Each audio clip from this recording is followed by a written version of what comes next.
I'm Jean Nolte, editor at Fons & Porter. And I'm Colleen Tauke. I'm the sewing specialist at Fons & Porter. In this tutorial, we will show you how to put together the quilt called Cuddle Up.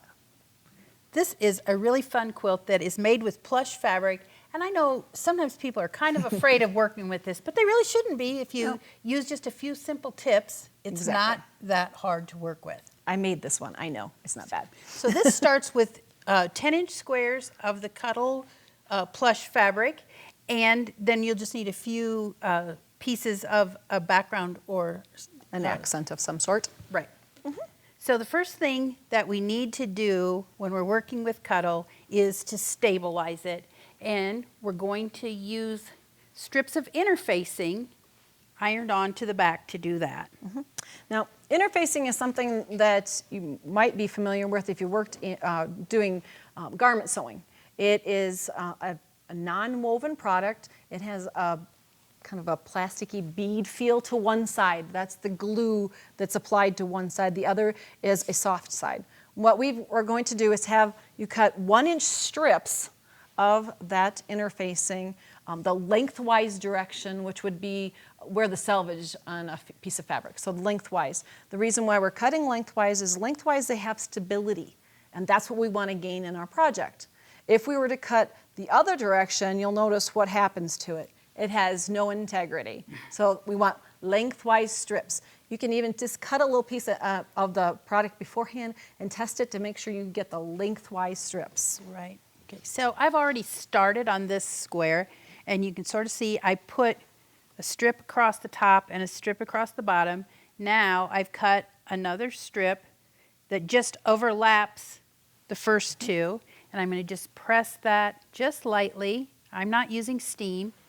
Just follow the manufacturer's instructions for the length of time to press, the temperature that your iron should be set at, so that you don't damage the product in the process. Right. So now I've cut another piece for this side, and it really... We kind of came up with this idea on our own. We tried different techniques using different products to come up with something to stabilize the outer edge, and we found that this gave us the best integrity for all edges, and it will hold it so that sewing is a little more like quilting instead of frustration. Now this is really pretty sturdy. All the way around. It doesn't really stretch. So we're ready to start sewing our pieces together. So we're going to put them right sides together. And there are just a few tricks for when you're working with this fabric. And the first one I know is use some pins. Yes. You think, well, it's only a 10-inch strip. I can get across that without any problem. You might find yourself using your seam ripper, which isn't a lot of fun.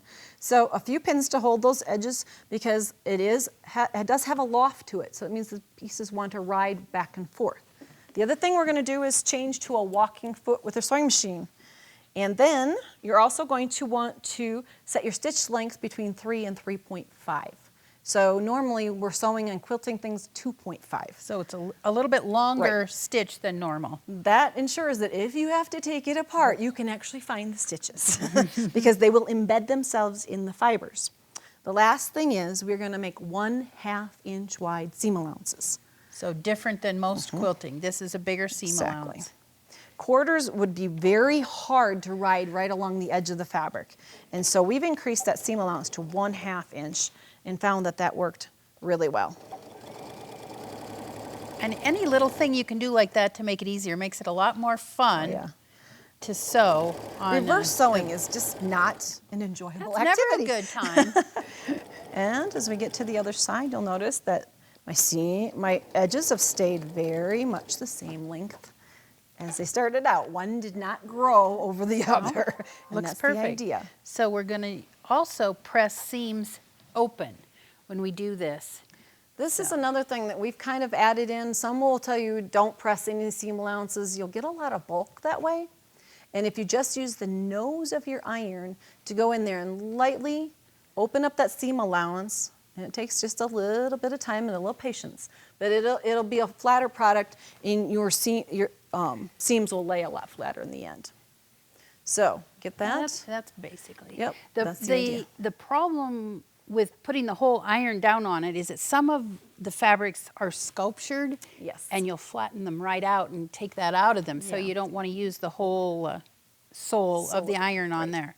So basically, that's everything you need to know. You're going to link 5 of those blocks together in a row, as you can see in the quilt behind us. And then you're going to be adding Some of these sashing sashing pieces. strips. And you'll notice, I'm not going to pull this whole thing out, but we've also done the same thing with stabilizing those sashing strips so that everything is easy to stitch And together. you can see it a lot more visibly here on the back, because the back of this plush has to also be black.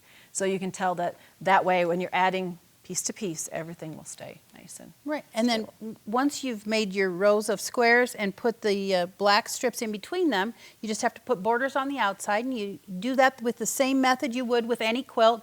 Just use the 1/2-inch seam allowances. Now, also, this quilt has binding made with plush. Exactly. Now, when it comes to binding with plush, think of the thickness of it.